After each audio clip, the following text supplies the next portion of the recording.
आकाशवाणी है। कोविड-19 विशेष कार्यक्रम के अंतर्गत प्रस्तुत है कोरोना वायरस संक्रमण की वर्तमान स्थिति पर चर्चा, जिसे प्रस्तुत कर रहे हैं आकाशवाणी संवाददाता सिद्धार्थ सिंह। इस कार्यक्रम में आमंत्रित स्वास्थ्य विशेषज्ञ हैं डॉक्टर पीयूष रंजन। नमस्कार श्रोताओं, कहते हैं prevention is better than cure. Corona के इस काल में ये बात पूरी तरह सही साबित हो रही है।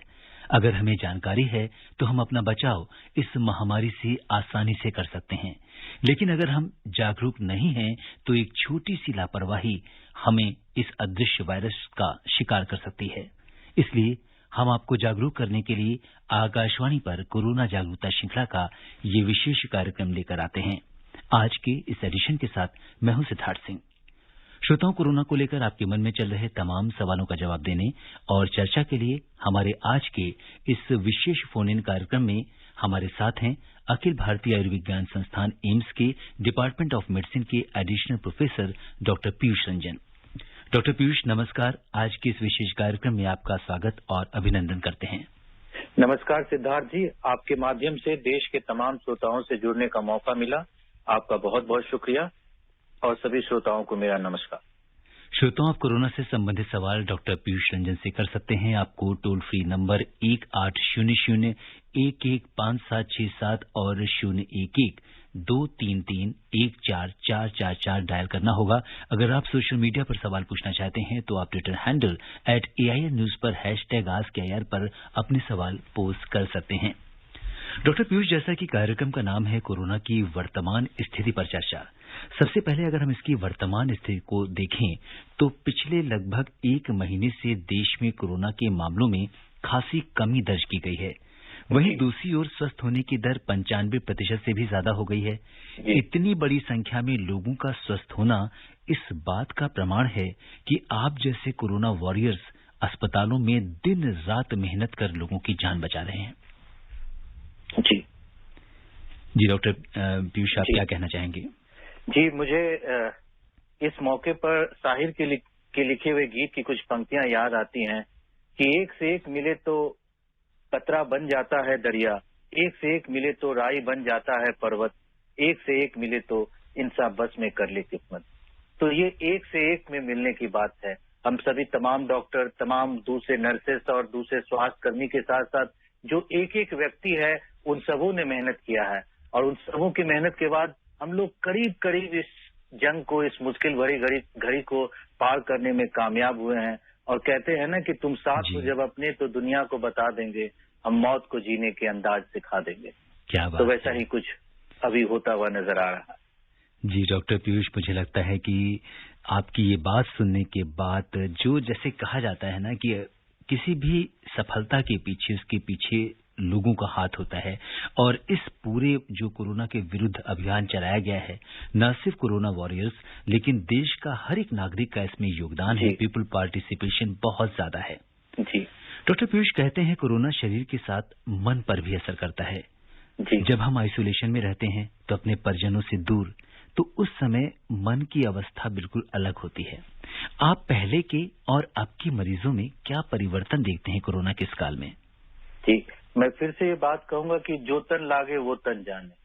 तो बेशक हम लोग यहाँ स्टूडियो में बैठ करके सिर्फ उन लोगों के दुख का केवल अंदाजा लगा सकते हैं, लेकिन जो मरीज जो आईसीयू के अंदर में 20-25 दिन 30 दिन के बाद तक रहता है, उसकी मन की पीड़ा, जो एक आइसोलेशन की वजह से जो पोस्ट आईसीयू साइकोसिस हम लोग देखने में हमारे पास आता है, और जो आपने बिल्कुल शुरू में कहा कि जो आइसोलेशन में जो मरीज हमारे साथ रहते हैं, तो उन सबों में एक अलग तरह की बेचैनी, चिड़चिड़ापन, ये सभी चीजें देखने के लिए बिल्कुल आम देखने को हमें मिलती है। तो यह एक ऐसी समस्या है जिसके लिए कि जो बड़ा इम्पोर्टेंट है, जो कि शारीरिक के साथ साथ मानसिक जो परेशानी है उसका भी हम लोग इलाज करते हैं।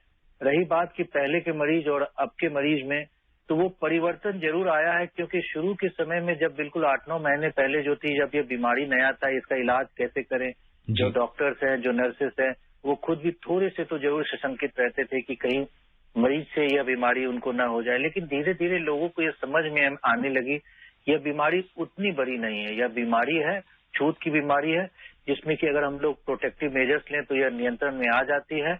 और जो तमाम डॉक्टर और नर्स जो कोशिश करते हैं, उनके इलाज के माध्यम से बीमारी में बहुत सारे मरीज जो है वो ठीक होकर के भी जा रहे हैं। बल्कि मैं ये कहूं कि 95-98% जो है मरीज बिल्कुल ठीक हो जाते हैं, तो ऐसा कहना अतिशयोक्ति नहीं होगी। जी। और डॉक्टर पीयूष, इस समय ऐसा देखा जा रहा है कि पोस्ट कोरोना सिम्टम्स की अगर हम बात करें तो लोगों के अंदर थकान होना, नींद न आने की समस्या, कॉन्स्टिपेशन होना, इस तरह की चिड़चिड़ापन होना स्वभाव में, तो कुछ ऐसे परिवर्तन देखे जा रहे हैं। जो लोग ठीक हो चुके हैं, कोरोना से रिकवर कर चुके हैं, तो क्या कुछ उनको अपनी लाइफ स्टाइल या दिनचर्या में परिवर्तन करना चाहिए कि वो इससे निजात पा सकें? जी, जो आपने पोस्ट कोविड सिक्वेली की बात की, ये बड़ा ही इम्पोर्टेंट प्रश्न है कि ठीक होने के बाद भी मरीज में जो है बहुत समय तक जो है वो बहुत सारे सिम्टम्स पाए जाते हैं, जैसे थकान, परेशानी और जो नॉर्मल विगर जो है उसका लौट करके नहीं आना। कुछ लोगों को जिसमें कि टेस्ट और जो स्वाद हो गई और जो सूंघने की क्षमता हो गई वो लंबे समय तक खत्म हो जाती है।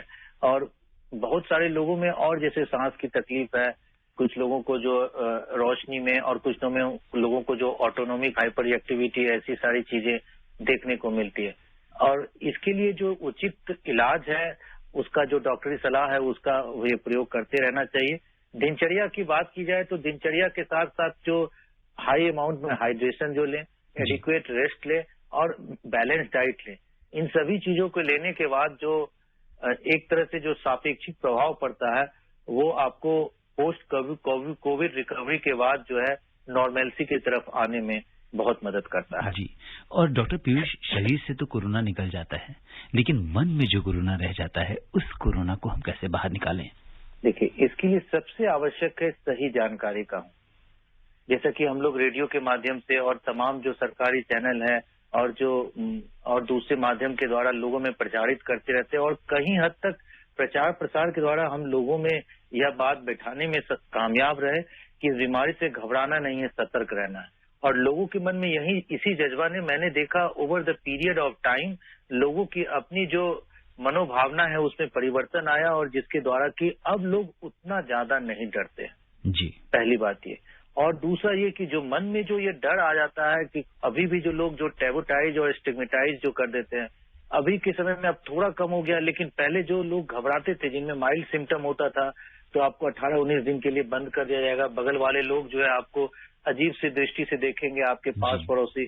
तो ये एक बड़ी समस्या थी और अभी के समय में भी है, जिसके द्वारा कि लोग आगे बढ़ करके खुद के सिम्टम को डिक्लेयर करने में थोड़ा सा पीछे झिझक रहे थे। तो इसके लिए जो आवश्यक जो चीजें हैं, उसमें सबसे पहले सही जानकारी का होना और लोगों के अंदर में इस भावना को भर देना कि यह एक मामूली सी बीमारी है। अगर ये किसी वजह से हो भी जाती है तो इसमें 98% तक लगभग ये चांसेस है कि आप बिल्कुल रिकवर कर जाएं। जी। और डॉक्टर पीयूष, इस समय वैक्सीन को लेकर लोगों में जहां एक ओर बहुत उत्साह है, तो वहीं दूसरी ओर बहुत सारी जिज्ञासाएं भी हैं। जैसा कि प्रधानमंत्री जी ने भी कहा है कि कुछ ही हफ्तों में वैज्ञानिकों की जब भी हरी झंडी मिलती है, वैक्सीन उपलब्ध हो जाएगी। ऐसे में वैक्सीन का स्टोरेज और डिस्ट्रीब्यूशन आप कितनी बड़ी चुनौती मानते हैं? देखिए, वैक्सीन इसमें सिद्धार्थ जी कई तरह के वैक्सीन है। जो फाइजर वाली वैक्सीन जो कि इंग्लैंड में जो ये अभी जो देना शुरू कर दिया गया है, यूएसए में भी जो देना शुरू कर दिया गया है, तो उसमें जो है -70 डिग्री तक जो है वो वैक्सीन को जो है स्टोर करके रखना होता है टिल द टाइम की लास्ट जो पेरिफेरल डिस्ट्रीब्यूशन तक करें।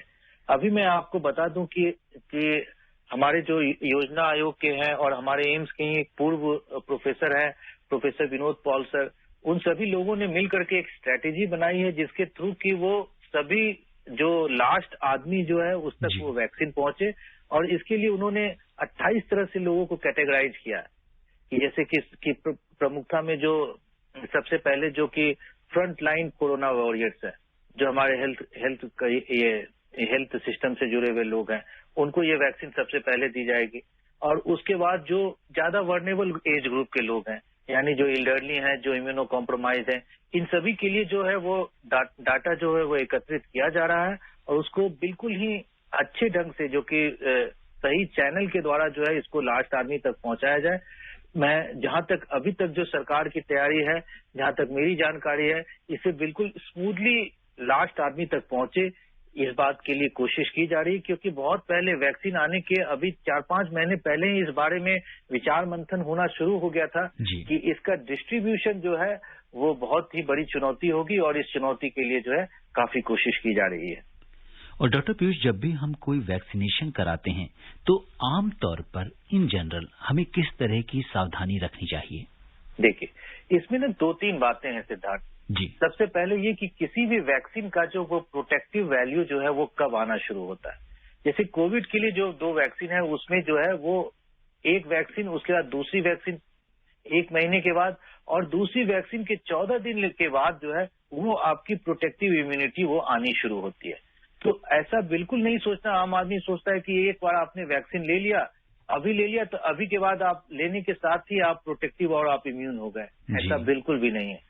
एक बार वैक्सीन लेने के बाद उसकी दूसरी डोज 1 महीने के बाद, उसके बाद जो 15 दिन के बाद है, इसके बाद ही आप जो है वो थोड़े ढंग से जो है वो इम्यून हो पाएंगे। पहली बात ये हो गई। दूसरी बात ये कि सबसे बड़ी वैक्सीनेशन जो कि आपको इम्यूनिटी देती है वो आपके अपने प्रिवेंटिव प्रोटेक्टिव मेजर्स हैं, यानी वो सारे तरीके जिससे कि आप खुद का बचाव करते हैं, जिसे कि बार बार जो है रेडियो के माध्यम से, दूरदर्शन के माध्यम से लोगों में प्रचार और प्रसारित किया जाता है कि वो मास्क, सोशल डिस्टेंसिंग और दूसरी चीजें, उन चीजों का आपको बाकायदा रिलीजियसली और रिगरसली आपको फॉलो करते रहना है। न सिर्फ वैक्सीन लेने के पहले, वैक्सीन के दौरान जो 6 सप्ताह का समय है उसके समय में भी, और उसके बाद में भी, क्योंकि ये वैक्सीन जो है सिर्फ आपको कोविड से बचाएगा, लेकिन जो और दूसरे जो प्रोटेक्टिव मेजर्स हैं, जो सांस से फैलने वाली दूसरी बीमारियां जैसे कि ट्यूबरक्लोसिस है, उससे आपको बचाएगा। और बल्कि मैं आपको बताऊं कि कोविड में जो लोगों के विचार और जो लोगों की जीवन शैली में जो परिवर्तन आया है, लोगों ने जितना अपने आप को प्रोटेक्शन में रखना शुरू किया है, उसकी वजह से जो ट्यूबरक्लोसिस जो है, जो हमने स्टॉप टीबी जो 2025 का गोल रखा था, वो अब हमें हासिल होता हुआ सा नजर आने लगा है। तो इस अच्छी आदत को बरकरार रखना है, वैक्सीन आने के पहले भी, वैक्सीन लेने के समय भी, और वैक्सीन लेने के बाद भी। बिल्कुल डॉक्टर पीयूष, जो भी हम इसके लिए एहतियात बरत रहे हैं, चाहे हम मास्क लगा रहे हैं या बहुत जो हैंड हाइजीन है, फेस हाइजीन है, इन सब प्रक्रियाओं का प्रयोग कर रहे हैं, तो इससे निश्चित तौर पे न सिर्फ कोरोना से बल्कि दूसरी बीमारियों से भी हमें निजात मिल रही है। और इस बीच बहुत सारे श्रोता हैं जो आपसे सवाल करना चाहते हैं। सबसे पहले हम रुख करेंगे दिल्ली से, जहां से वजीर जी कार्यक्रम में जुड़ चुके हैं। हेलो जी वजीर जी, नमस्कार। जी नमस्कार जी, सर, मैं ये पूछना चाह रहा था सर कि ये जो कोरोना के जो जांच है ये कितने बार कराया जा सकता है, और सर मैं ये पूछना चाहूंगा कि सर आज मैंने जांच 2 बार कराया है सर, तीसरे बार में भी जबरदस्ती पकड़ के कराया जा रहा था कि नहीं 3 बार कराया जाएगा, और कुछ लोग तो भाग रहे थे। और सवाल मेरा ये पूछना है सर वैक्सीन बन जाएगी, जब जो लोग जांच कराने के बाद वो भाग रहे हैं तो वैक्सीन बन जाएंगी, क्या टीका लेने के लिए लोग तैयार होंगे क्या? धन्यवाद। डॉक्टर पीयूष, वही होता है कि भ्रम की स्थिति लोगों के अंदर होता है, शायद इसीलिए इस तरह के कार्यक्रम आयोजित किए जाते हैं जिसमें आप जैसे एक्सपर्ट आते हैं और लोगों को सही जानकारी देते हैं। तो सबसे पहले आपसे जानना चाहेंगे कि टेस्टिंग के बारे में आप क्या कहेंगे? ये टेस्टिंग के लिए जो है वो मैं बिल्कुल सही से इनके बात का प्रसंग नहीं समझ पाया कि एक बार कराया गया फिर दूसरी बार जबरदस्ती, ऐसा तो किसी भी मतलब मैं इस पर विशेष टिप्पणी नहीं कर पाऊंगा। देखिए, जांच जो है जब कभी भी और जितनी बार भी आपको कोविड के सिम्टम्स हो, इसके लिए बिल्कुल क्लियर कट दिशा निर्देश जो है वो ICMR ने ये जारी किए हैं, ये भारत सरकार के मंत्रालय ने, स्वास्थ्य मंत्रालय ने जारी किए हैं। और जो आम लोगों को याद रखना है कि जब कभी भी आप में कोविड के लक्षण आने लग जाए, जैसे कि वो अपर रेस्पिरेटरी ट्रैक्ट में सर्दी, खांसी, बुखार, थकान, ये सभी चीज आने लग जाए, तब आपको स्वतः आपको ये जांच कराने के लिए जाना है, ताकि आप जांच के बाद अपने आप को आइसोलेट कर पाए। ज्यादातर 70-80% लोगों में यह माइल्ड इलनेस होती है जिसमें किसी भी तरह का कोई जोखिम खतरा नहीं रहता है, लोग घर में रह करके अपने आप को ठीक कर सकते हैं। लेकिन उनके आइसोलेटेड होने से जो कम्युनिटी के दूसरे लोग हैं, जो पार्टिसिपेशन है, इसके द्वारा इस बीमारी के फैलने में जो है काफी मदद, फैलाव को रोकने में काफी मदद मिलती है। इसलिए जांच कराना आवश्यक है। जांच कितनी बार कराना चाहिए? अगर एक बार निगेटिव हो जाए और कुछ समय के बाद फिर से अगर आपका जांच जो है वो आप में सिम्टम आने लग जाए, तो फिर से आपको जांच कराने की आवश्यकता पड़ सकती है। अब इनका तीसरा सवाल ये था कि जब लोग जांच कराने में इतना परेशान हो रहे हैं तो वो वैक्सीन लगाने में कैसे सहयोग करें। इसमें दो मोटी मोटी बातें हैं। वैक्सीन में किसी भी तरह का कोई भी जो साइड इफेक्ट, एडवर्स इफेक्ट है, वो बहुत ही नगण्य है जी। सबसे पहली बात ये बात जान लेना। और दूसरा ये कि ये वैक्सीन जो है कोई ऐसा नहीं है कि जहां तक मेरी जानकारी है कि जबरदस्ती लोगों को लगाया जाएगा, ऐसी बात बिल्कुल भी नहीं है। अभी जो शुरुआती दौर पे जो वैक्सीन की संख्या जो 130 करोड़ जो भारतवासी हैं, उतना 130 करोड़ तो एक दिन आ भी नहीं पाएगा। तो इसके लिए प्रायोरिटाइज किया गया। तो जबरदस्ती कोई लगाएगा ऐसी बात नहीं है। किसी पर भी ये बाध्यकारी होगा कि आपको लगाना ही है, ऐसी बात मुझे नहीं लगता है कि ऐसा होगा। तो इस बारे में वो निश्चिंत रहें कि जबरदस्ती लगाने के लिए, हाँ ये बात जरूर है कि लोगों को थोड़ा संयम बरतना होगा, क्योंकि जो आम लोग हैं जो स्वस्थ हैं और जो कि वो हाई रिस्क जो कि चीजों में वो इन्वॉल्व नहीं है, जो कि स्वास्थ्य कर्मी नहीं है, कोविड के लोगों का इलाज नहीं कर रहे हैं, या फिर जिनकी आयु यंगर एज ग्रुप के हैं, उनको थोड़ा वेट करना पड़ सकता है। क्योंकि हम लोग जो वैक्सीन की पहली खेप आएगी तो उसमें हम लोग धीरे धीरे करके प्रायोरिटी बेसिस पर एक के बाद एक लोगों को देंगे। जी, तो जैसा कि डॉक्टर पीयूष बता रहे हैं कि अगर आपके अंदर थोड़े से भी सिम्टम होते हैं, आपको सर्दी, खांसी, जुकाम जैसी चीजें होती हैं, तो आपको तुरंत अपनी कोविड की जांच करानी चाहिए, इससे घबराना नहीं चाहिए। और जो श्रोता हमसे अभी अभी जुड़े हैं उन्हें हम बता दें कि कोरोना जागरूकता श्रृंखला के आज के इस विशेष कार्यक्रम में श्रोताओं के सवालों का जवाब दे रहे हैं अखिल भारतीय आयुर्विज्ञान संस्थान एम्स के डिपार्टमेंट ऑफ मेडिसिन में additional professor doctor Piyush Ranjan.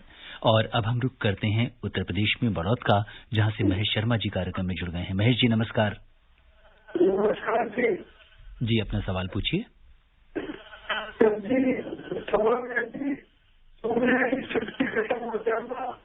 और किसी चीज का स्वाद न का पता न लगना जी, कोरोना की वजह है, और जो इसका क्या निदान है। जी डॉक्टर पीयूष, टेस्ट ना आना और स्मेल ना आना, क्या ये कोरोना के कन्फर्मेटरी लक्षण हैं? जी, मैं बिल्कुल सही और स्पष्ट कर दूं कि कोरोना कोई भी लक्षण जो फिजिकल सिम्टम होता है वो कोरोना का स्पेसिफिक नहीं होता। मतलब कोई किसी का कन्फर्मेटरी नहीं है कि भाई अगर आपको ये पर्टिकुलर सिम्टम हो गया तो आपको कोविड है ही। ये पहली बात। दूसरी बात जो इन्होंने पूछा, स्मेल का ना आना, गंध का ना पता चलना और स्वाद का नहीं आना, यह कोरोना से कैसे संबंधित है? तो ये ऐसा हमारे खुद के अध्ययन में जो कि हमारी टीम ने एम्स नई दिल्ली में किया है, उन्होंने इस बात को पाया है कि जो बाकी दूसरे सिम्टम्स हैं उन सिम्टम्स के साथ साथ नहीं होता है। मतलब कोई किसी का कन्फर्मेटरी नहीं है कि भाई अगर आपको ये पर्टिकुलर सिम्टम। पीछे से रेडियो की आवाज आ रही है, शायद वो आवाज इको कर रहा है शायद।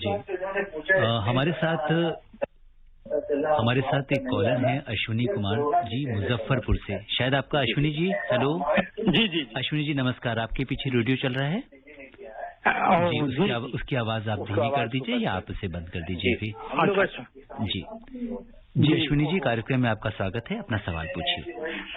जी अश्विनी सर, होता यह है कि हमने कहीं न्यूज में सुना था कि जी जो वैक्सीन है उसमें कुछ एलर्जी होती है और कभी कभी जानलेवा हो जाती है। तो जैसे मेरे साथ ये होता है कि कोई दवा, जैसे प्रोसिजीन मैंने दवा ली थी तो उससे थोड़ा मतलब 2 मिनट के लिए चक्कर आता था उसको, या एक दवा मैं ली थी उससे एसिडिटी बढ़ गई थी, मतलब थोड़ा सा पेन हुआ था मतलब चेस्ट में। तो क्या ये एलर्जी है? यानी दवा से कभी गैस्ट्रिक होना या चेस्ट में पेन होना या फिर कभी जो है वो सर में चक्कर आना, दवा खाने पर क्या इसको एलर्जी कहेंगे? हम वैक्सीन ले सकते हैं कि नहीं, यही पूछना था। जी डॉक्टर पीयूष, जैसा कि प्रधानमंत्री जी ने भी कहा है कि वैक्सीन को लेके तरह तरह की सोशल मीडिया पर अफवाहें या मिथ चलते रहते हैं, तो हमको सही जानकारी लोगों तक पहुंचानी है। पहली चीज तो ये है कि क्या मतलब इतनी बड़ी मात्रा में एलर्जी की बात कर रहे हैं इस तरह की, तो क्या कुछ हो सकता है? जी, मैं सबसे पहले इसके पहले वाले जो प्रश्न था वो काफी इंटरेस्टिंग था, जिसका जवाब बीच में रह गया था, वो सिग्नल और आवाज में व्यवधान के कारण। हम लोग इस बात की बातचीत कर रहे थे कि जो ये 2 सिम्टम है, स्मेल का ना आना और टेस्ट का ना आना, ये कोरोना से कैसे रिलेटेड है।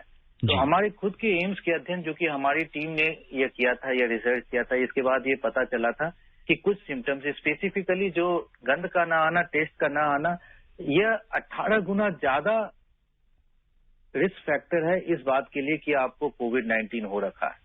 ठीक है, हो सकता है। तो इसके जो ऑड्स रेशियो है वो 18 गुना ज्यादा है, जो नॉर्मल फीवर जो होता है, जो लो ग्रेड फीवर है उसकी तुलना में। ये एक पहली बात हो गई। दूसरी बात, जो उन्होंने वैक्सीन से रिलेटेड जो हाइपर सेंसिटिविटी एलर्जिक रिएक्शन की बात की, इनके सवाल के दो पहलू हैं कि एलर्जिक रिएक्शन क्या है और जो जिस तरह की एलर्जिक रिएक्शन इनको हो रही हैं उसमें वो कोरोना जो है इनको वैक्सीन लेना चाहिए या न लेना चाहिए।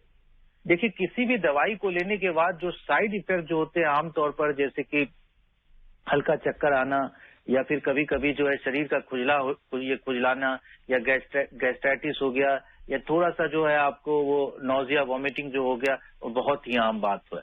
लेकिन हम कोई भी दवाई लेते हैं तो साइड इफेक्ट के लिए नहीं लेते हैं, बल्कि साइड इफेक्ट इतने कम होते हैं, बल्कि उसकी दवाई को लेने के कारण जो मेन डिजायरेबल इफेक्ट होते हैं वो इतने ज्यादा इंपॉर्टेंट होते हैं कि कुछ लोगों में जो थोड़े बहुत अनप्लीजेंट अनडिजायरेबल साइड इफेक्ट होते हैं उसको हम लोग नगण्य मान के चलते हैं और उसको मरीज भी बर्दाश्त कर सकता है। जैसे मान लीजिए किसी को तेज बुखार है, किसी को बहुत ज्यादा इन्फेक्शन है, तो अगर वो सुई लेता है तो सुई चुभता ही है, तो वो चुभन को इसलिए बर्दाश्त करता है क्योंकि बुखार और इन्फेक्शन की वजह से उसकी जान न चली जाए या और दूसरे गंभीरता न आ जाए। रही बात ये कि किसी भी वैक्सीन के साथ साथ किस तरह के एडवर्स एलर्जिक रिएक्शन हो सकते हैं। देखिए, ये एक नोन फेनोमेना है कि किसी भी दवाई को लेने के बाद एलर्जिक रिएक्शन होते हैं, लेकिन ये इतना कम होते हैं जैसे कि 10,000 या 1 लाख लोगों में एक आदमी को इस तरह से मामूली ये हो गए, या 4 या 5% लोगों में बिल्कुल मामूली या थोड़े समय तक दर्द होना या ये होना। ये सिर्फ कोविड वैक्सीन के साथ नहीं बल्कि आज तक जितने भी वैक्सीन लिए गए सब में ये कॉमन है। बच्चों में भी कई वैक्सीन देते हैं, तो जिस दिन वैक्सीन देते हैं बच्चों में कुछ घंटे के लिए, एक आधा 2 दिन के लिए हल्की बुखार हो जाती है, लेकिन वो बुखार को ये देते हुए हम लोग ये बर्दाश्त करते हुए बच्चों को वो वैक्सीन देते रहते हैं, क्योंकि इससे ये बच्चे जो है कई तरह के जानलेवा बीमारी से बचते हैं। तो कोविड वैक्सीन के साथ भी जो बहुत थोड़े प्रतिशत में बहुत मामूली से एडवर्स रिएक्शन हो सकते हैं, उसे बर्दाश्त करके चलना है और उसकी वजह से कोई भी गहरी या कोई परेशानी की बात नहीं होगी। लेकिन कुछ ऐसे लोग जो कि बहुत हाइपर सेंसिटिव होते हैं, जैसे कि कोई दवाई खाने के बाद उनका ब्लड प्रेशर फॉल हो जाना या फिर उसमें जो एलर्जिक रिएक्शन होने लग जाते हैं, तो ऐसे लोगों में जरूर है कि कुछ कॉशन रखना चाहिए और उन लोगों को वैक्सीन लें या न लें, इसके लिए अपने सिम्टम के साथ जो आपके डॉक्टर हैं उनके साथ आपको पूरी जानकारी करनी, ये राय मशवरा करना चाहिए। हो सकता है कि आपको एक टेस्ट डोज दे करके देखे कि आप में उसके एलर्जिक रिएक्शन आते हैं या नहीं आते। जी, और अब हम रुक करते हैं पंजाब का, जहां से हमारे साथ पटियाला से जया जी कार्यक्रम में जुड़ गए हैं। जया जी नमस्कार। नमस्कार सर। नमस्कार डॉक्टर साहब। जी, स्वागत है आपका, अपना सवाल पूछिए। हाँ जी, थैंक यू सर। सर, मेरा क्वेश्चन ये है कि senior citizen 70 years of age covid patient जिनको हाई फीवर के सिम्टम्स थे, उनको डॉक्टर ने हॉस्पिटल में स्टेरॉइड पे रखा, तो स्टेरॉइड पे क्यों रखा और उसे हमें स्टेरॉइड को टेपर कैसे करना चाहिए? और मेरा सेकंड क्वेश्चन है कि जो पेशेंट में नंबर ऑफ एंटीबॉडीज कितनी बनती है और कितने देर के लिए बनती है? Thank you. डॉक्टर पीयूष, सबसे पहला सवाल इनका लेते हैं कि 70 साल की उम्र है, तेज बुखार है, अस्पताल में है, लेकिन यहाँ पे स्टेरॉइड का इस्तेमाल किया जाता है। जब भी स्टेरॉइड की बात आती है तो लोगों के मन में कई तरह की शंकाएं आती हैं। कई बार लोग कहते हैं कि इससे बड़ा एडिक्शन हो जाता है, क्या कहेंगे इसके बारे में? देखिए, स्टेरॉइड जो है कोविड में आज की डेट में जो मॉडरेट टू सीवियर कोविड है उसमें एकमात्र ऐसी दवा है जिसको दी जाने के बाद सर्वाइवल एडवांटेज मिलता है, यानी कि मरीज को मिलने के बाद जो है मरीज जो है मेरी आवाज मिल रही है? जी बिल्कुल आवाज आ रही है डॉक्टर साहब। तो स्टेरॉइड जो है कुछ तरह के जो कोविड से जो संक्रमित मरीज होते हैं जिसमें मॉडरेट टू सीवियर ये होता है और जिसमें 8वें दिन में जो हम लोग साइटोकाइन स्टॉर्म कहते हैं, जो इम्यून डिसरेगुलेशन, यानी कि आपकी इम्यूनिटी जो है उसमें थोड़े डिसरेगुलेशन हो जाता है और उसमें कारण जो साइटोकाइन स्टॉर्म होता है, तो ऐसे मरीज में जो है स्टेरॉइड दिए जाने में ये बहुत ज्यादा फायदा होता है। ये एक स्टैब्लिश ट्रीटमेंट मोडेलिटी है, ठीक है। और रही बात स्टेरॉइड देने की वजह से जो इसके संबंधित जो मिथक और भ्रम जो है, एक्चुअली ये दवाई इसलिए डिसरेप्यूट में चला गया क्योंकि कई बार जो है डेफिनेटली इस दवाई के साइड इफेक्ट होते हैं, लॉन्ग टर्म भी अगर लंबे समय तक लिया जाए और इनजुडिशियसली लिया जाए तो फिर इसके जो साइड ये शरीर के तमाम हिस्से में ये दुष्प्रभाव करता है। लेकिन छोटे समय तक प्रॉपर डॉक्टरी निगरानी में अगर लिया जाए तो स्टेरॉयड एक तरह से रामबाण दवाई है। मैं फिर से दोहराऊंगा, रामबाण दवाई है और कई तरह की बीमारियों में स्टेरॉयड का जो है वो बहुत अच्छा रोल है। इसलिए इसे लेकर के कोई भी भ्रांति में न रहें। सबसे पहली बात, अगर आप को विशेषज्ञ चिकित्सक आपकी पूरी जांच और पूरे जो पैरामीटर्स को देख करके स्टेरॉयड देते हैं तो वो आपके लिए, आपके शरीर के बचाव के लिए ही आवश्यक है। जी, और डॉक्टर पीयूष, इनका दूसरा सवाल ये था कि अगर हमें कोरोना हो जाता है तो एंटीबॉडीज हमारे शरीर में कितने दिन में बन जाती हैं और कितने दिनों तक ये प्रभावी रहती हैं? देखिए, इसके बारे में सिद्धार्थ जी बिल्कुल स्पष्ट तौर पर अभी भी कुछ कहा नहीं जा सकता है, लेकिन जो आम बातें ये हैं कि एक बार आदमी जब रिकवर करता है तो उसके 6 हफ्ते के बाद जो एंटीबॉडी जो है वो पीक पर रहता है और 3 से 4 महीने तक जो है ये अपने वो प्रोटेक्टिव वे में रहता है। लेकिन यहाँ मैं यह जानकारी देते समय ये कहूंगा कि अभी भी इसमें डाटा आ रहा है, इसका लॉन्ग टर्म प्रोटेक्टिव वैल्यू क्या है, कितने टाइटर पर वो कितने समय तक प्रोटेक्टिव रहेगा, अभी भी बहुत क्लियर कट स्टैब्लिश नहीं हो पाया है। अभी ये वो क्षेत्र है जिसमें हर दिन नई जानकारी आ रही है और लोगों को बिल्कुल पक्के तौर पर यह मानने के लिए कि एक बार होने के बाद लाइफ लॉन्ग इम्यूनिटी उनमें रहेगा और उनको किसी भी तरह के प्रोटेक्टिव मेजर्स की अब आवश्यकता नहीं है। अभी के समय में इस बात को मन से निकाल दें। अभी के समय में सिर्फ एक चीज आपको लाइफ लॉन्ग बचा सकती है, वो है आपकी अपनी सतर्कता, आपके अपने प्रोटेक्टिव मेजर्स। जी, और अब हम रुक करते हैं दिल्ली में मंगोलपुरी का, जहां से ब्रह्मदत्त जी कार्यक्रम में जुड़ गए हैं। ब्रह्मदत्त जी नमस्कार। सर जी नमस्कार। जी नमस्कार जी। डॉक्टर प्रणाम। प्रणाम सर जी, ये धुंध कोहरा जो हम देख रहे हैं, अत्यधिक मात्रा में फॉग है, तो इसका भी कोरोना से कोई संबंध है क्या? जी डॉक्टर साहब, जानना चाहते हैं धुंध या कोहरे से भी कोरोना संक्रमण या इससे कोई संबंध है क्या? देखिए, सीधे तौर पर जो है ये पहली बार धुंध कोहरा नहीं, बल्कि इससे पहले टेम्परेचर पर जो है बहुत ज्यादा जो है लोगों के मन में जिज्ञासा आई थी कि क्या टेम्परेचर का कोविड के फैलने या दूसरी चीजों से कोई बहुत ज्यादा संबंध है या नहीं। देखिए, सीधे तौर पर धुंध कोहरा का आदमी का कोरोना के होने या इसकी इन्फेक्टिविटी पर कोई स्पष्ट या ये तगड़ा संबंध, ऐसी बात स्थापित नहीं हो पाई है। लेकिन धुंध कोहरा और एलर्जिक में जो ये भी श्वास से संबंधित बीमारी है और ये भी मुंह तौर पर जो है वो जो एल्डरली एज ग्रुप के लोग हैं उनको होता है। कोविड भी जो एल्डरली एज ग्रुप के में होता है और दोनों स्वास्थ्य तंत्रिका से संबंधित जो एक बीमारी है। इसलिए ये आवश्यक है कि जो एल्डरली लोग हैं वो सीधे तौर पर संबंध न होने के बावजूद भी जहां तक संबंध हो, जबकि अभी ठंडी के समय में धुंध कोहरा और पॉल्यूशन है, इससे अपने आप को बचा करके रखें। श्रोताओं, अब समय इजाजत नहीं दे रहा कि हम इस चर्चा को आगे बढ़ाएं। चलते चलते डॉक्टर पीयूष, आप आकाशवाणी के श्रोताओं को क्या टिप्स देना चाहेंगे? देखिए, over the period of 9 month, 9 महीनों में कोविड में हमारी जानकारी बदलती रही, लोगों के नैरेटिव्स बदलते रहे। पहले हमें जानकारी नहीं था, हम प्रोटेक्शन के लिए बहुत ज्यादा रिसर्च कर रहे थे, बातें कर रहे थे, फिर बाद में ट्रीटमेंट मॉडलिटी के बारे में बात हुई। अगले कुछ महीने तक जो समय रहेगा वो वैक्सीन के बारे में रहेगा। वैक्सीन के बारे में यह मैं 2-3 बातें कहना चाहूंगा कि यह जो चिकित्सा जगत की एक बहुत बड़ी उपलब्धि होगी कि अगर ये वैक्सीन जो है 100% प्रोटेक्शन और ये सारी चीजें हो जाएं। लेकिन वैक्सीन के लेने से पहले, वैक्सीन के लेने के दौरान और वैक्सीन के लेने के बाद भी जो सबसे बड़ा वैक्सीन है वो आपका संयम और सतर्कता है। आपको प्रोटेक्टिव मेजर्स बराबर बनाए रखना है और इसमें किसी भी तरह की कोई कोताही नहीं बरतनी है। जी डॉक्टर पीयूष, आप कोविड-19 के इस विशेष कार्यक्रम से जुड़े और आपने श्रोताओं के प्रश्नों का उत्तर दिया, आपका बहुत बहुत धन्यवाद। बहुत बहुत धन्यवाद सिद्धार्थ जी, आपके माध्यम से देश के तमाम श्रोताओं से जुड़ने का मौका मिला। आपका और ऑल इंडिया रेडियो का बहुत बहुत धन्यवाद। श्रोताओं, आपसे यही कहेंगे कि डॉक्टर पीयूष ने आपको कोरोना से बचने के लिए जो भी सावधानियां बताई हैं, आप उनका पालन कीजिए। आप स्वस्थ और सुरक्षित रहते हुए दूसरों को भी सुरक्षित रखें। इसी कामना के साथ दीजिए मुझे अनुमति। नमस्कार। कोविड-19 विशेष कार्यक्रम के अंतर्गत अभी आप सुन रहे थे कोरोना वायरस संक्रमण की वर्तमान स्थिति पर चर्चा, जिसे प्रस्तुत कर रहे थे आकाशवाणी संवाददाता सिद्धार्थ सिंह। इस कार्यक्रम में आमंत्रित स्वास्थ्य विशेषज्ञ थे डॉक्टर पीयूष रंजन।